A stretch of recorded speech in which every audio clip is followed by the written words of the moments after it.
Coming up on this episode of FP Next. Of course, Secretariat is probably one of the most famous racehorses. I'm sure everybody who even likes horses has seen the movie. It's a great movie. But how many horses, including Secretariat, have won the Triple Crown, which is, of course, the Kentucky Derby, Preakness, and Belmont State races?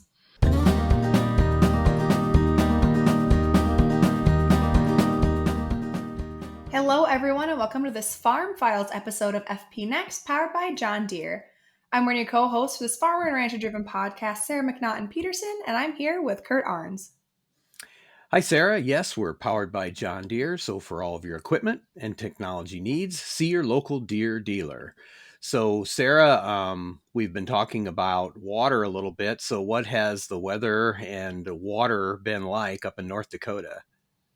Yeah, so of course, on our last episode, we talked about all things water related, if there's too much and not enough. And I shared a little bit too that our area in North Dakota here got over 4.5 inches of rain in a week. We're all dried out now. The arenas and everything have kind of like settled down, but the pastures absolutely came to life after all that rain, and it's absolutely green and gorgeous and lush. But how's the spring weather been in Nebraska? Any more hail or snow to speak of? No snow, but I mean, it did get down to 38 degrees just a week or so ago, and so you just never know. And things were really dry during planting season. Most of planting season, the wind was blowing and the dust was blowing, and everybody was, praying for rain. And over the last couple of weeks, we've had a couple of inches, pretty general all across the state. So the drought monitor looks slightly better. We're still probably way behind, but at least things look pretty good. I have to tell you, a while back when Ag Secretary Rollins was in Nebraska, that day was really stormy, and we hadn't had a lot of rain, in recent weeks, and the clouds were kind of getting green during her presentation and program. And on the way back, I kind of split in between as I was driving home, tornadoes, and came past a semi truck overturned on Highway 81 on the way home. So, the storms are coming, but the storms will also bring rain, which is a good thing. Nothing like a little bit of tornado action for the Ag Secretary, I guess, huh? I'm glad nothing happened with all of that. And I also am very appreciative when we live in the north, because it's like we get blizzards. We don't get the rest of the kind of worst of the weather patterns. It's just we get a little bit of snow. Sometimes we get a tornado here and there. And of course, the wind that never stops, but not the tornadoes. Yeah, and I was kind of watching the weather as I was coming home, and I stopped for gas, and there were storm chasers all around this town, which should have tipped me off. And you could just see the green clouds that are so typical of tornadoes.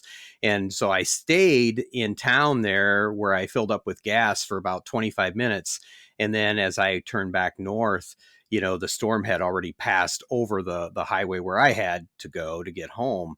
And so I actually just kind of held off enough and split the storm a little bit. And then there were more storms that came through that night, through that same area, and then also up in our country, and, produced some hail, some bad winds. But I mean, it's just normal spring weather around here. And you have to be aware of it and careful, especially when you're out driving or out in the middle of the field someplace. But it just kind of have to keep on taps and watch your weather, I guess. Watch the maps. You're in trouble, or as the kids say, you're cooked when the storm chasers show up to your neck of the woods, right? Because they've got like those big truck things that can hold them into the ground, and that is the only way. I do remember growing up, there was a tornado that hit the farm field next to our house. And my mom, who's from North Carolina, was like, no, we have to go inside, go in the basement, get in our shelter, which was the basement. And I distinctly remember standing out on the dirt road with my dad, taking pictures of the tornado that was less than a mile away. And it was just a little tornado. But that is, I feel the Midwest experience when there's tornadoes around, is you're oh, I gotta go out and take pictures. I gotta go look at it. I gotta watch what it's doing before you eventually go inside when it starts to get a little too close. Oh yeah, my dad would always send us to the basement, and then he'd go out and watch the storm, as it was coming in.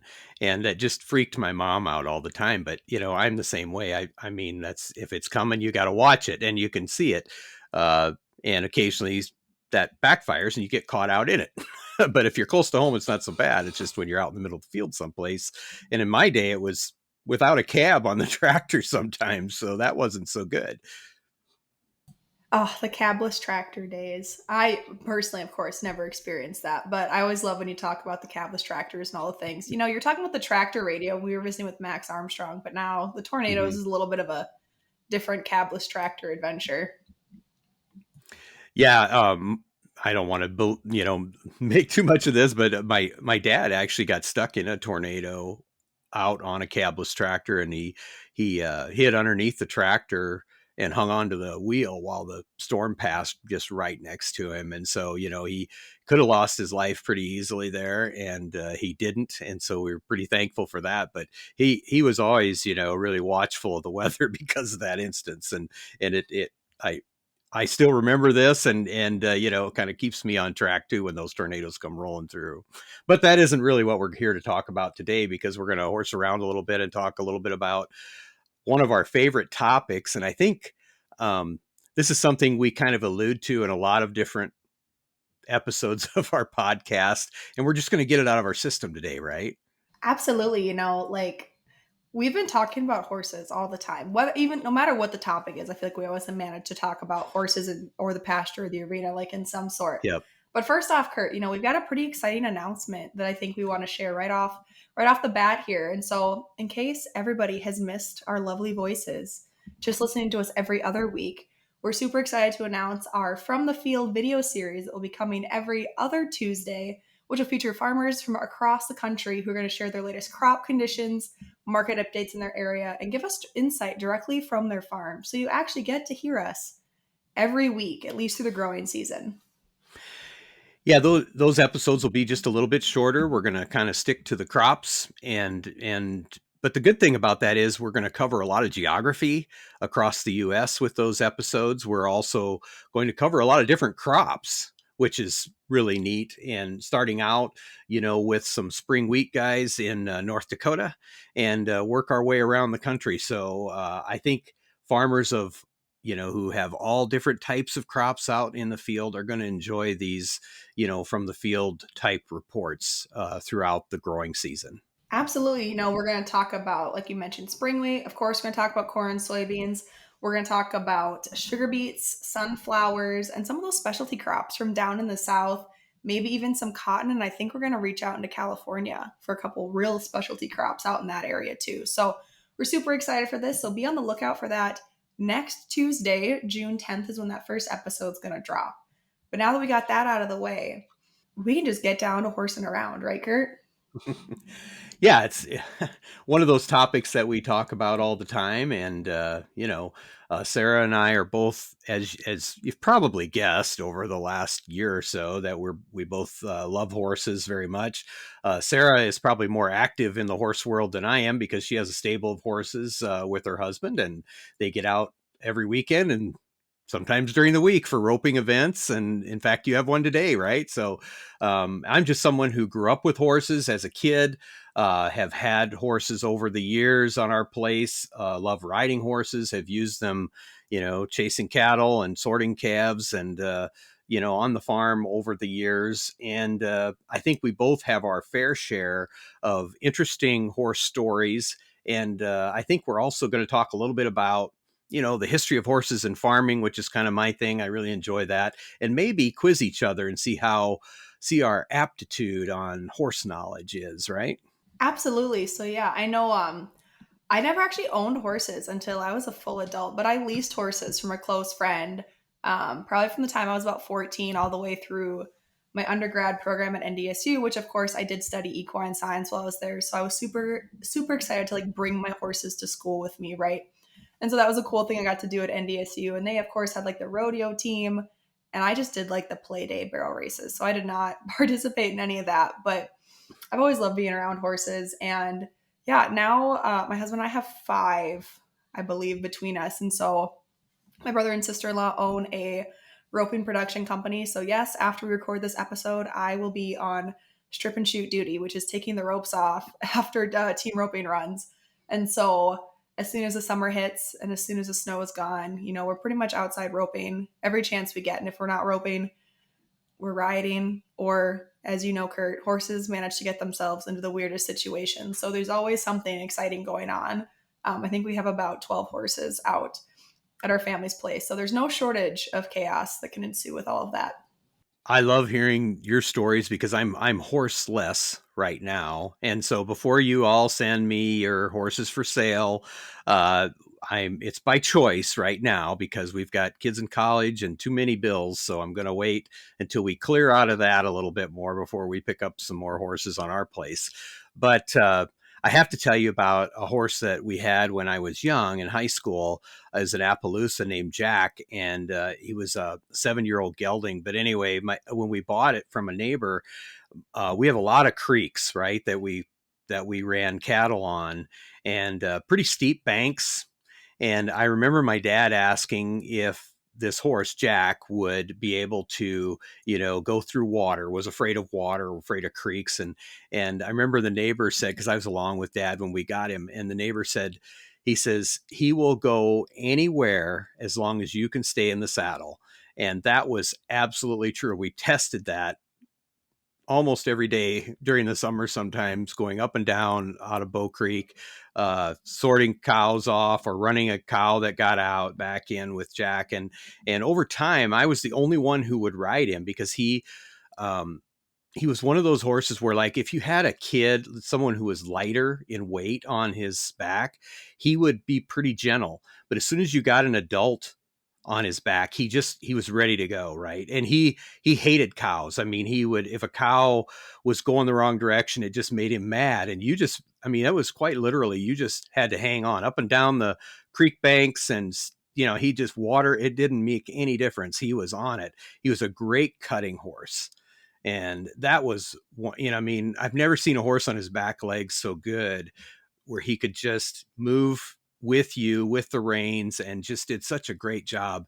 And when he, just got too old to use anymore, it was sad because we lost like a big tool we had. Not that we ever ran that many cows, but we ran enough, to need a horse. And he was just the best. He went places that no four-wheeler could ever go.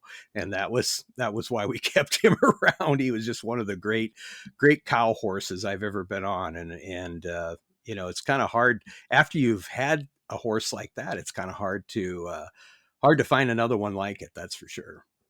Absolutely. And I feel like, too, we discuss this a lot in our family, is like the meaner and the more spiteful these horses are, like the older they live and like the longer they're useful. It's kind of what we always joke about.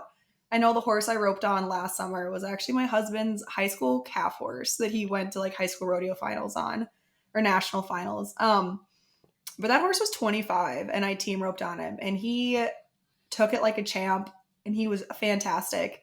And I was told at the time that he was 21, so I didn't feel so bad roping on him. But when they told me he was 25, I'm like, this horse needs to be retired. Like, put him back out in the pasture. Like, he's done his time. But if you talk about horses that are just mean and hate cows, whenever I would run a steer that I had roped up into the chute to like take the rope off, Roadmap was his horse's name. He would bite the cows and bite the steers as they were running up into the chute. And he just hated them. And I think he still hates them to this day. Like, cannot. And he was a great rope horse and a great calf horse. For that reason, he's still up there kicking, running the other horses around out in his little retirement pasture. Talking about Jack, I would ride him bareback in the wintertime to check cattle out on corn stalks, grazing corn stalks. And occasionally, and I don't know why this was, but if we ran the bulls out on stalks, the bulls would challenge him. Like, they would come up, and they weren't mean, generally speaking, but for some reason that horse would set him off, and they would come up and try and, buffalo him a little bit and bull with him a little bit. And he would stick his chest out. You were on his back, bareback usually, and you were on his back, and he would just puff out his chest and push those big old bulls away. And he wasn't that big of a horse. I mean, I'm going to say, 16 hands maybe, or something like that. He was big, but not huge. But man, he was not afraid of anything. And you could tell. So just hang on.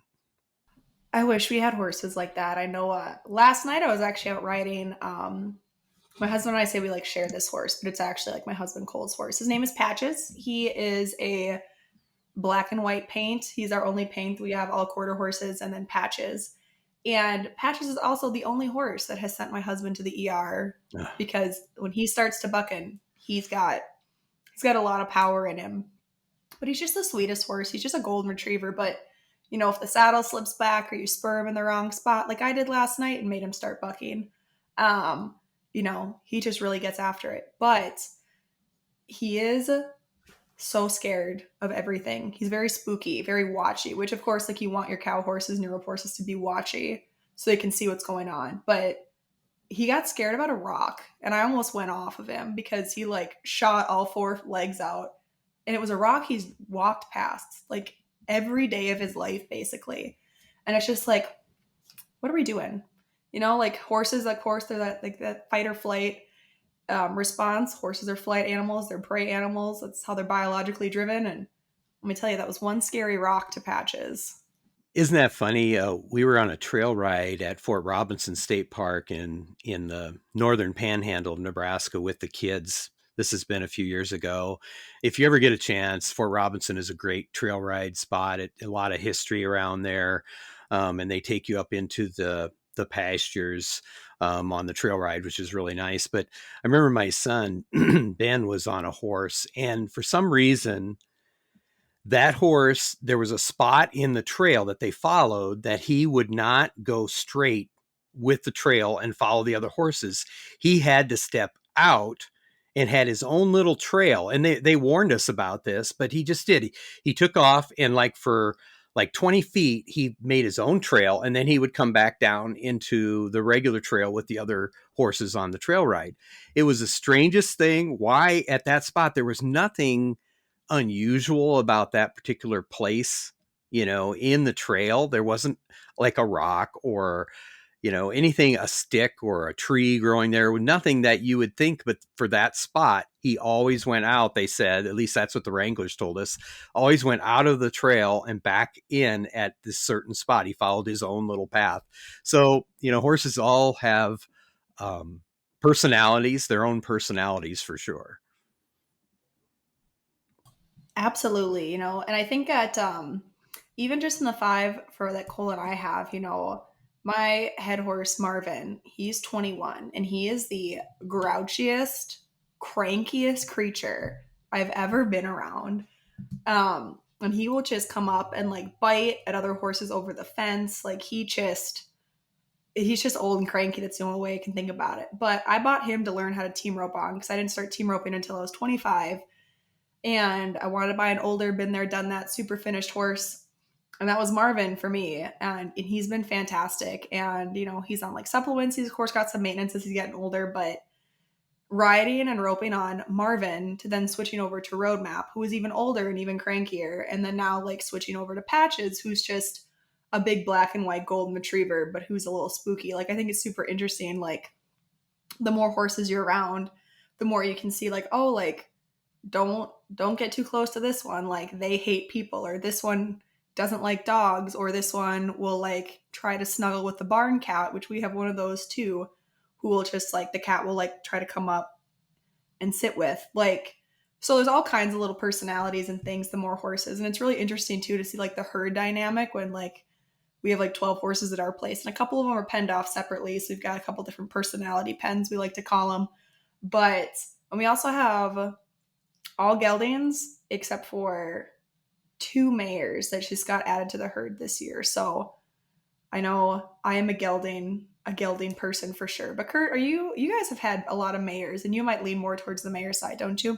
Yeah, it's been kind of split. I mean, the last quarter horse we had was Dancers, my daughter's horse, and she was a mare, older mare when we got her, and she was just awesome. But you know, and she had a couple of foals too earlier in her life, after, you know, before we had gotten her. But she's another one though too that was pretty fierce.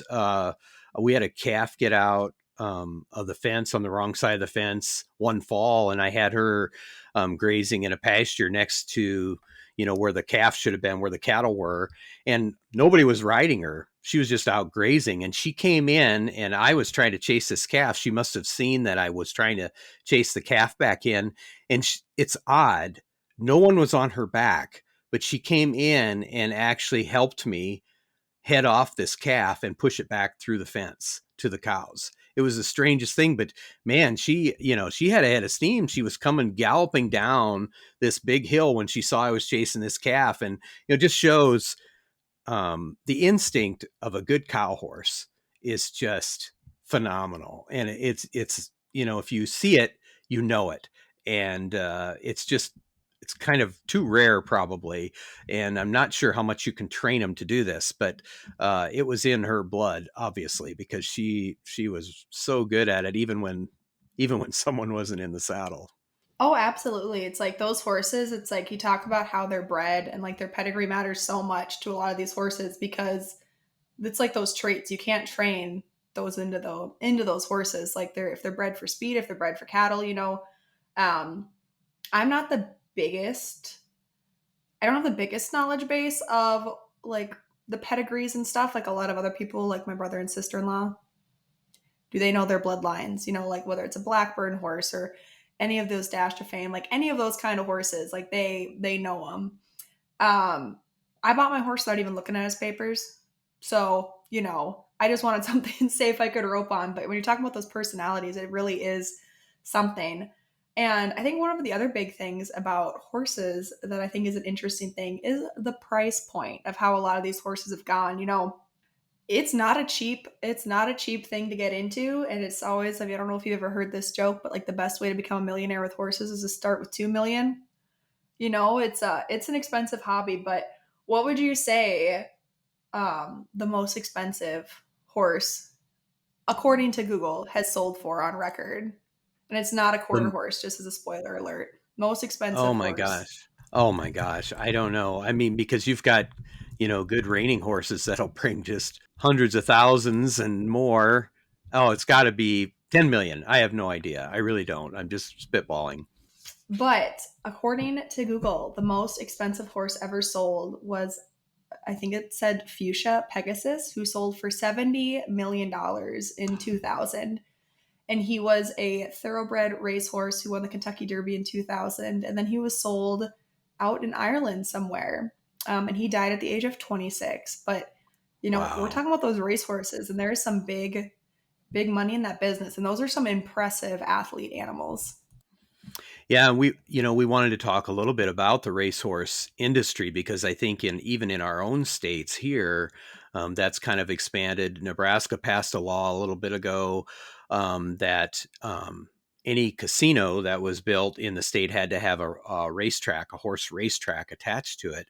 So I believe there's 5. There was one that was, years ago we had several, but there was one going at Fauner Park and Grand Island. But now there have been, I think, 4 others, if I know, are either built, completed, or, in the process of being completed in the state. So we've got, the horse racing industry, even in Nebraska, where, we've got a ton of ranch horses, but the horse racing industry is going to grow. There's no question that there's going to be, demand for more horse breeders and more horses. So that's really an interesting thing. It's not something you normally talk about in agriculture, but it is an ag industry, and it is growing, at least in Nebraska. And I think maybe you had said earlier, possibly North Dakota as well. Absolutely. Like a few years ago. So at NDSU, there was this horse park, and it was the North Dakota Horse Park. And it had closed down for racing during my time at undergrad or before undergrad.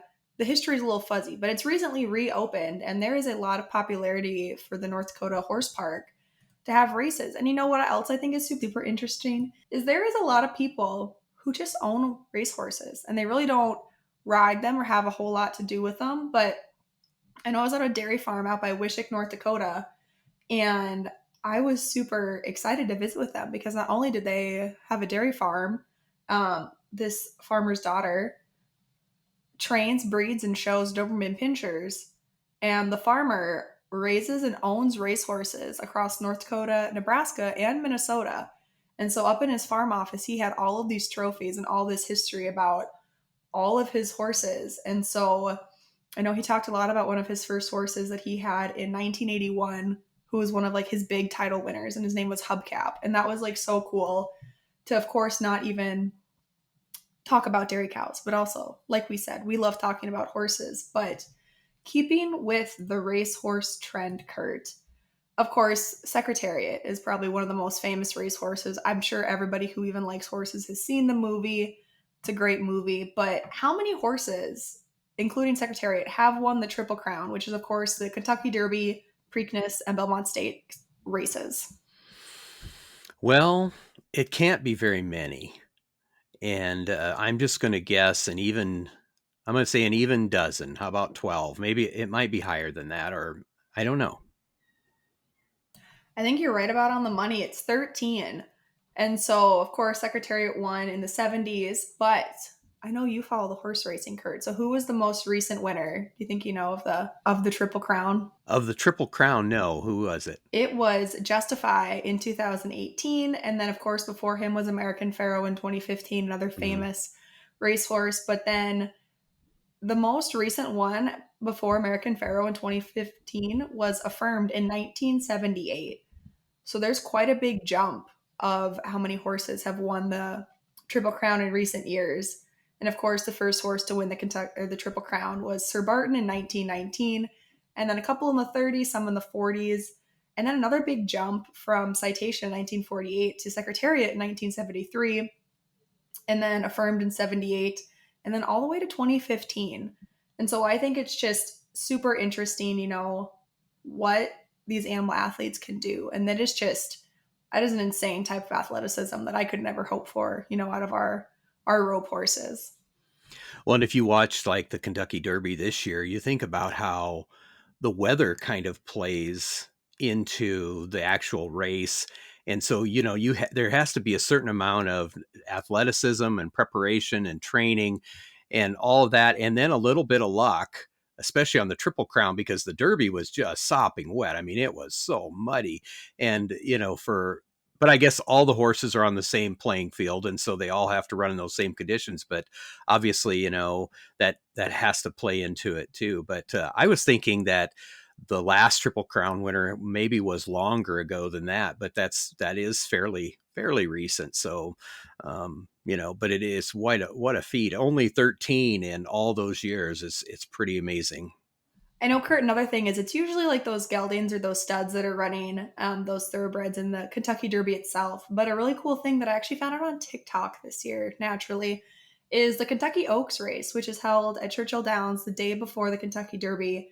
But it is specifically for 3-year-old fillies. And of course, instead of the winner receiving like the garland of roses, like the Kentucky Derby, they get a garland of lilies. And so it's known as like the lilies for fillies. And I just love that. And especially as a mayor person, I thought you would like that little fun fact I found out. Well, and I think not everyone knows how many races are, they think they know the Derby, obviously, but there are other races around the Derby, during that same time period. And so, if you go to the Derby, you're going to get to see the Derby, but you're going to get to see others too. I know one of the, my daughter Taylor was on the horse judging team at UNL and took equine in college. And one of her great things that she got to do was to visit the Kentucky Derby, on one of their trips with the judging team, and not during the Derby, but at least to see Churchill Downs. And, that's kind of a really neat thing. Another thing I wanted to switch gears a little bit was talk a little bit about reining horses and, the value of them and the trainers and stuff, because I interviewed, many of you might know that Sarah and I write equine copy for Farm Progress. We, once a month, we'll have a story of some kind on working ranch horses, health, nutrition, biosecurity, muddy arenas, everything, we cover it all. But I got to interview a horse trainer, a rancher from Nebraska, and he recently moved to Arizona. He had kind of cut his teeth training ranch horses for a living. And then he found the real money down in the Southwest where, these reining horses, he told me that he had, I don't know, 20 horses on his place at the time when I was talking with him. And several of them were like 6-figure or better horses. And so he had really high value reining horses. So that's a whole nother world, outside of the racing side of it and rodeo side of it and working side of it too. But that's really interesting to me, and how this guy from Nebraska, he had family connections down there, and that was why he moved. But he really found his real training, stretch when he started finding some of these reining horses to train down there. Absolutely. And it's just crazy, like even on the rodeo side, like each type of horse, they're all like the trainers are phenomenal. I am personally not a horse trainer. If I would like it to be fully finished and like know its job, and then I can just, that's great for me. Thankfully my husband does some light horse training. So bless him for doing that for me, because it's not going to be me. And we've got some great horse trainers we work with here around the state. But it's just an insane thing. And, especially during the COVID-19 pandemic, when there was so much going on, I think a lot of people really turned to those outdoor activities, including horses, and really got involved in the industry. Yeah, for sure. And, we were talking about breeds a little bit earlier. What is like the most popular breed of horses in the U.S.? I mean, we've had on our place, when I was really little, we had a beautiful Tennessee Walker, which was an awesome horse. But of course, mostly quarter horses in Appaloosa. But and I have to say, our fair share of Shetland ponies that would like to turn around and bite your ankles when we talk about temperament. But what is the most popular breed in the U.S.? It's of course the American quarter horse. Yeah, That's, I guess. I think it's just a standby. And, Curt, we talked a little bit, but do you remember what its name was derived from, of why it was called the quarter horse? I think you have the explanation. Yes, I do, but I'm going to let you explain it. Okay. So its name was derived from the ability to outrun other horse breeds in races of a quarter mile or less, and something clocked at speeds up to 44 miles an hour. Yeah. And of course, the development of the breed traces back to the 1600s. And there are nearly 6 million quarter horses registered with the American Quarter Horse Association since 1940. And of course, there's a lot of quarter horses out there who aren't registered, and they're called grade horses. But they're popular. They are built and they're stocking. I think a lot of ranches are going to have those.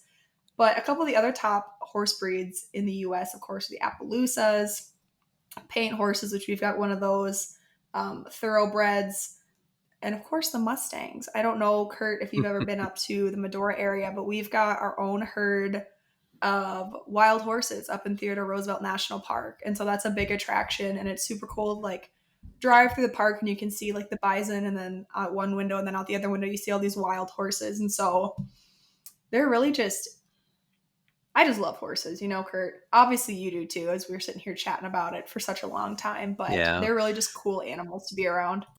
We talk about breeds. We were talking earlier before we started the episode about the old photos of these farmers. A lot of times there would be photos, taken like during the 30s, when everybody had draft horses yet, and we're still farming a lot with the horses in the 20s and 30s. And you'd see the farmer all dressed up in his Sunday best, sitting on top this gigantic horse. I mean, it's just huge. And, and that's probably what they rode to church on Sunday or took to town, that kind of thing. And people are amazed. They think, well, gosh, that's not the type of horse you would just ride to town. But that if that's the only horses they had at that time, were all Belgian cross. I mean, that's what they were. They all had some draft horse in them if they weren't purebreds. And so obviously they rode to town what they had in the stable. And like in our barn, there were concrete separators for, we had at least 20 draft horses on our place in our barn in the 20s, when they were farming, when my grandfather was farming strictly with horses.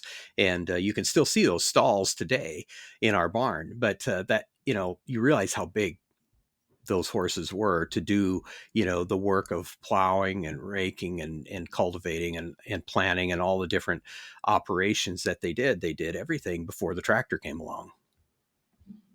Absolutely. I think one of the most popular breeds of those draft horses is, of course, like the Budweiser Clydesdales. It's like probably the most iconic draft horses. But like you said, there's Belgians, Percherons, Suffolks. These horses were huge, and of course, they're large size. They also had a very calm temperament and a very nice demeanor to be around. And so, of course, they played a crucial role. Even before those open cab tractors with the tornadoes we were talking about earlier, horses were essential for plowing the fields, planting crops, hauling materials. Like they were working animals. And I know on our place, all of our horses have jobs. And when they don't have jobs, they go up to the retirement pasture. But not even the same type of jobs as the lifeblood of farms like these horses were. And what a cool piece of history to have that. I know the house I grew up in was actually originally a Bonanzaville farm or a horse farm, dating back to the 1890s. And so it's super cool to like, whenever you're digging up or tilling up at something in the yard, you can like find an old horseshoe or something like that, or just find those little pieces of history. So I think it's super interesting to see how much horses played a role and how their jobs have changed, from now we're just going out for sport and for fun, where before, like you're saying, they did everything on the farm. Yeah, and kind of related to that, what do you think the year or the range of years was for the largest horse and mule population in the U.S. was? Just guessing. I'd like to say it was sometime in the 2000s era, but I have a feeling it's earlier and probably dating back to maybe those 20s, 30s, maybe 40s when there were so much work on the farms with all those horses. How close was I? Yeah, I think the peak years were like the mid to late 30s and early 40s. Obviously, there's still surprisingly a lot of horses and mules on American farms and ranches and throughout the country, but they don't work as hard as those horses did back in the 30s before tractors were a really common thing on the farm. I can say that I was a few years back, I was on a Sandhills ranch, and they had a lot of cows. I mean, in the thousands of head of cows and heifers. And but one of the most impressive things to me was driving past their horse pasture where they had to been 100 head of quarter horses. And I thought that was just impressive as heck, because you just don't see that a lot. And the thing was, that yes, they sold horses and bred horses, but they used them every single day out in the pasture still as working ranch horses, as so many Sandhills ranchers here in Nebraska do. But all across, the country, horses are still used out in the pasture every day on the ranches for sure, and including North Dakota, I'm sure. Absolutely. Whenever we'll go out with some of our rodeo friends and rancher friends and like help them at brandings, you can really tell which the horses are like the quote unquote like arena horses, and just used for rodeo events, and which of those are used for rodeo events, but also like they're ranch horses. I know this one horse, and she was a super pretty Grula quarter horse, and her owner, who ranches up in North Dakota, had roped the feet of a calf during a branding, tied off onto the horn of his saddle, and then got down. And so he was doing the job of two people with the help of his horse. And that horse was handier than any other horse there. And she just leaned back and like kept that rope tight and kept that calf for him so they could come up and brand him. And then he just took the rope off, got back on, and went and did it again. And that's just, I think, one of those things is those horses, yes, they have a mind of their own. And if you don't have a good one, you might find yourself into some trouble. But I think horses can do so much more for a rancher than a four-wheeler can, or those side by sides, because you can get so many more places. And really, you got to trust your animal to work with you. And it really is a partnership. But when we're talking about all those big ranchers, of course, North Dakota, we've got a bunch of horses up here, Minnesota, Nebraska, there's horses all over the place. But what state do you think has the most horses in it? I'm going to guess, and just this is just a spitball, but I'm just going to say Texas. I think things are bigger in Texas, and I bet Texas has the most horses. You are absolutely dead on the money. Texas does have the most horses in the United States. And besides its size, I think a lot of people would think Kentucky is in the top three because of course, the Mm-hmm. Kentucky Derby and all the racehorses. but it's actually California and Florida have the next highest population of horses after Texas. And it is reported that Texas has about 770,000 horses, which is insane. But you think about all the big ranches down there, all the rodeo events. There's just a lot of stuff going on in Texas. Like you said, everything's bigger, including their horse population. Yeah, California, I would have guessed. I would not have guessed Florida. That's the one that's kind of surprises me. But if you've been to Florida, you realize how much ranch country there is there in certain parts of Florida, and a lot of agriculture. So I guess maybe that fits in. But golly, that's something I would not have guessed. Certainly Kentucky, I would have guessed, but I don't know where they stand for sure. But there still are a lot of horses in Kentucky, I know. Well, I think Texas too, there's a ranch in Texas that's bigger than the state of Rhode Island. So, I think based on pure land mass, they've got to jump on everybody else for the horse population. And speaking of Texas, I actually was just talking to a rancher down in Texas not too long ago about a recent column that I posted. And Curt, this might be one of those contentious topics where we're going to wade through a little bit. But you mentioned a little bit about how expensive it is to keep horses, and the cost of horse ownership ranges between $8,000 and $26,000 a year, which that makes sense about where all my money has been going. And of course, that comes from boarding, feed, vet care, farrier work. But it's what happens to these horses when they don't have a job or they don't have a use. And of course, horse slaughter is something not a lot of people like to talk about. It's hard to think about like your pets or your like horses that you have a partnership with being sent to slaughter, but it's one of those hard facts that horses are livestock. But horse slaughter has been outlawed in the US since 2007. But the same amount of horses are being slaughtered each year just outside the US. And of course, here in North Dakota, that means a lot of horses get shipped up to Canada. But down in Texas, a lot of those horses get shipped down to Mexico.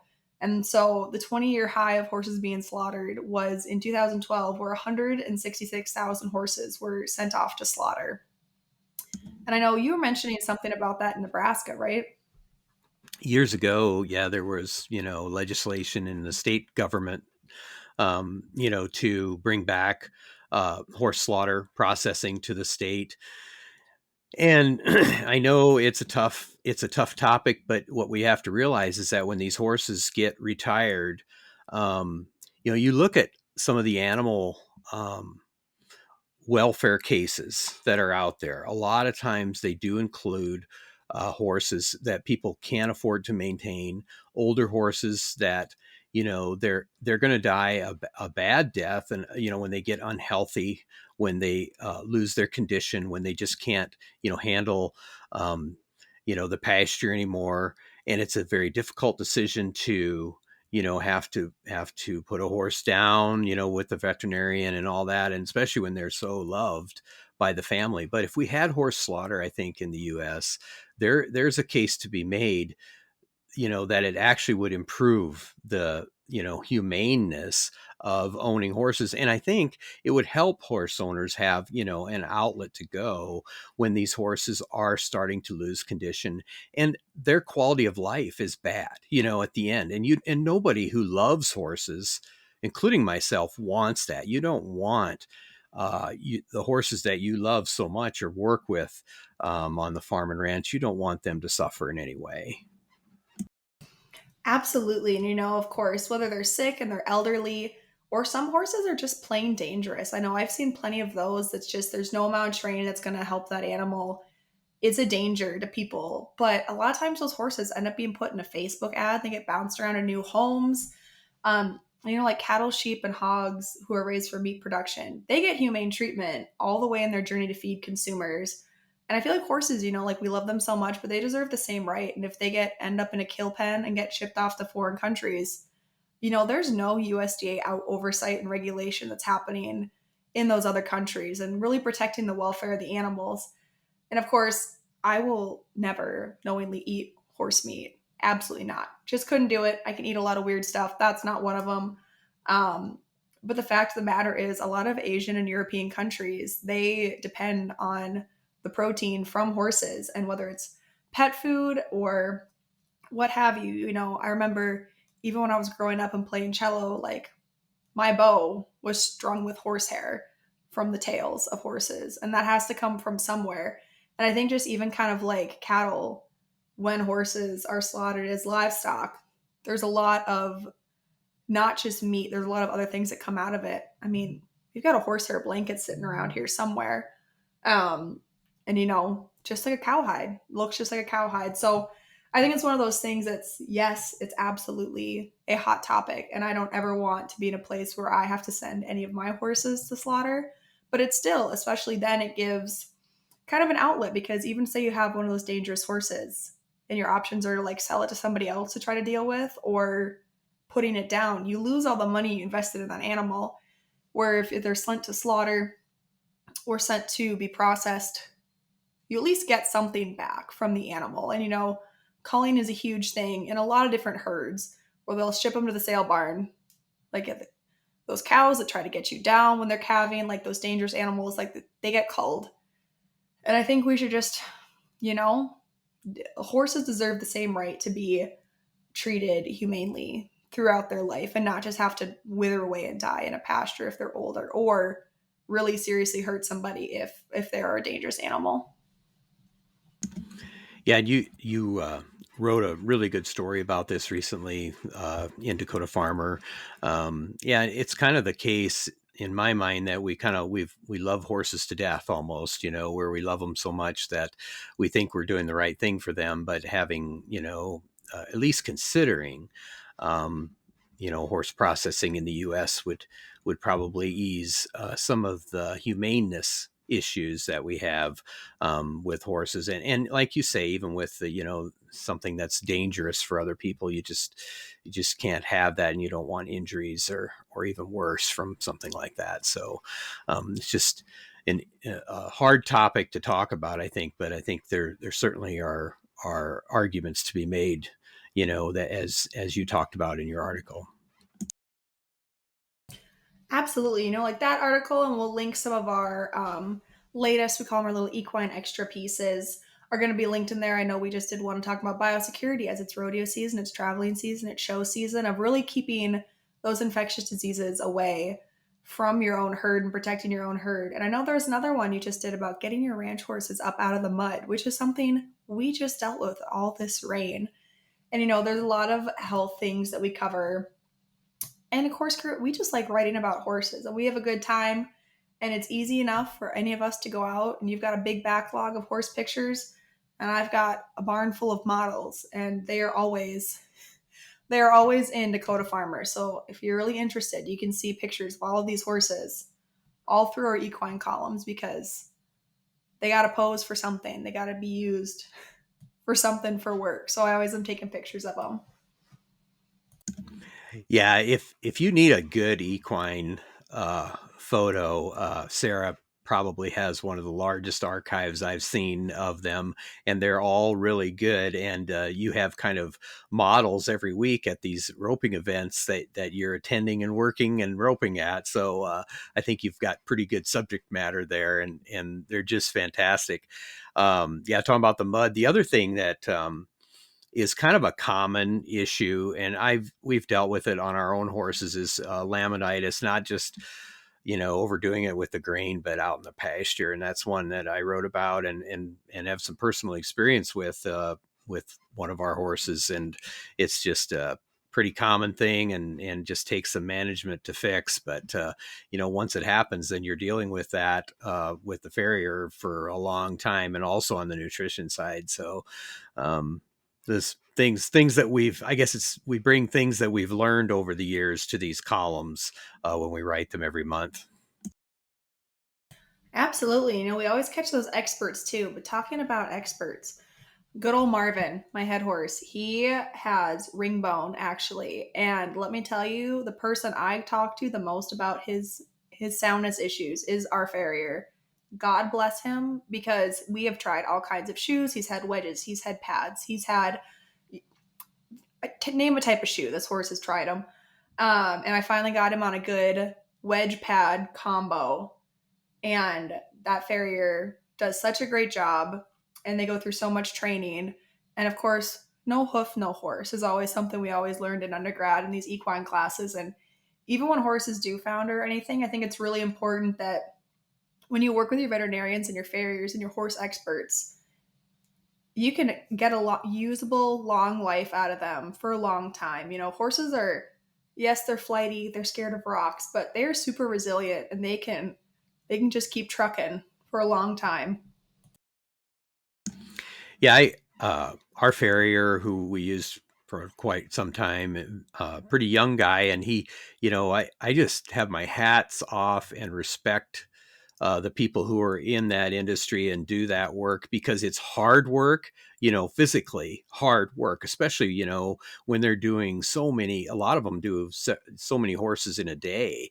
If they go to, like in Nebraska, if they go to a feedlot, they're going to do, a whole slug of working horses every day, shoeing and taking care of their hoof work. And then also, just some singles, but certainly he was in his 30s. He's in his 30s, and he says, I'm just wore out, almost ready to retire from being a farrier. And he's, a young guy, but has backache and knees and, all that kind of stuff.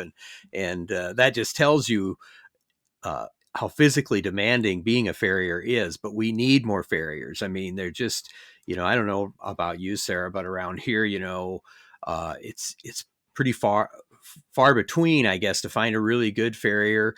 And in many times, your farrier is just as important as your veterinarian, I think, because they can diagnose health issues, pay attention to the horses, and maybe even see, more of the horse sometimes than the veterinarian does on a regular basis. And so, I think they're really important, not just for hoof work, but also just general diagnosis of problems or issues that you can help with management. Absolutely. And even at our place, we use two different farriers because the one farrier doesn't have enough room on a schedule for all of them. So my husband and I use a different farrier than my brother and sister-in-law. Um, but talking about the body strain those guys do, or those ladies do, those farriers, we've got one horse. His name is Conky. It is my husband's. He's now retired, but he's had some foot problems for most of his career. But he was a PRCA head horse. He was a fantastic head horse. He was a fire breathing dragon. And he's also in that retirement pasture with Roadmap. But he was just a pickle to get shoes on every time. So bless Dylan, that farrier, because he got kicked into the stall and he really got he earned his money, and we tipped him extra every time he had to come out and try to shoe Conky, because Conky was just a beast to try to take care of. And so it's always like, I'm so sorry, here's a case of beer for you after you shoe this horse, thank you so much for still coming out to do him. Because ultimately, like, it's up to the farriers what horses they're going to deal with. And if you get those difficult horses, especially if they've got some foot pain and some hoof pain, they just don't like it, and they will let you know. But thankfully, the horses that we all have shod now, they are not like that. So I'm sure our farrier also appreciates that. But yeah, there's a shortage of kind of any of those experts in the horse field, horse vets,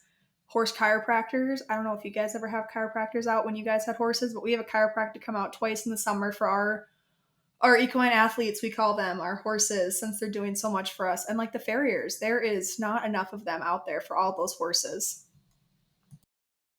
Yeah, and we've learned so much about, like, how chiropractic can work with horses. That's something that has gained a lot of steam in recent years, and especially, like you say, real working horses that are, in the arena or out in the pasture working all the time. I mean, just like me in my old age, aches and pains and a little ibuprofen after you put in a full day's work. Those horses have kind of the same issues, and the horse chiropractors are just really a cool thing, and we just need more of the support services people to go into those careers, I think, because it certainly, there continues to be a big need. And you just think about how popular, like, the roping events are. You're so involved in it, but all across the country that has really gained in popularity. it's a neat thing to see. So the more we have that, the more we have horses on the farm and ranch and out, in the field. We're going to need more of those folks to help take care of them. It's just a natural progression.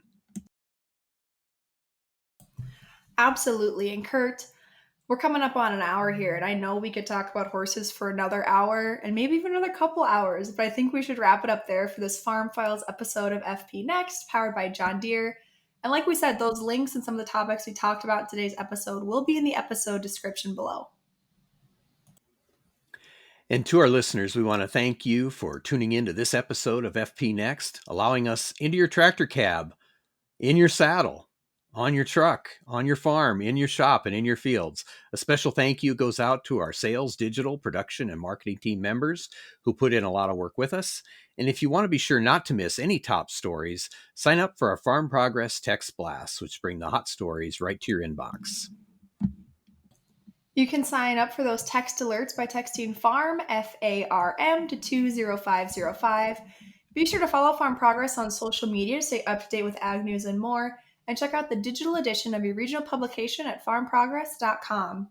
And Curt, remember, listeners can come back a week early to their favorite listening platforms or check out the video episodes of our From the Field series starting next week, Tuesday, June 10th. So now listeners can get a new episode of FP Next every week, at least throughout the growing season. Yeah, as we said earlier, we're going to start out with spring wheat in North Dakota, but we're going to work our way around the country to all different crops. And so it'll give our farmer listeners a good chance to kind of see what the growing season looks like across the country. We're super excited for that. And remember, you can follow along with FP Next by listening and subscribing on your favorite podcast platform or YouTube or at Farm Progress Online. So be sure to leave us a review if you enjoy the show. And please remember to subscribe or turn on your notifications. I know every platform's got a little bit of a different thing, but we try to give some great content and we have a lot of fun doing it. So we hope you guys all have fun listening too. Yeah, get in there and give us 5 stars, okay? That's what we'd really like to see. Absolutely. And remember, if it's agriculture, your friends at Farm Progress have you covered. Here's wishing you high yields and good weather. We'll see you next time.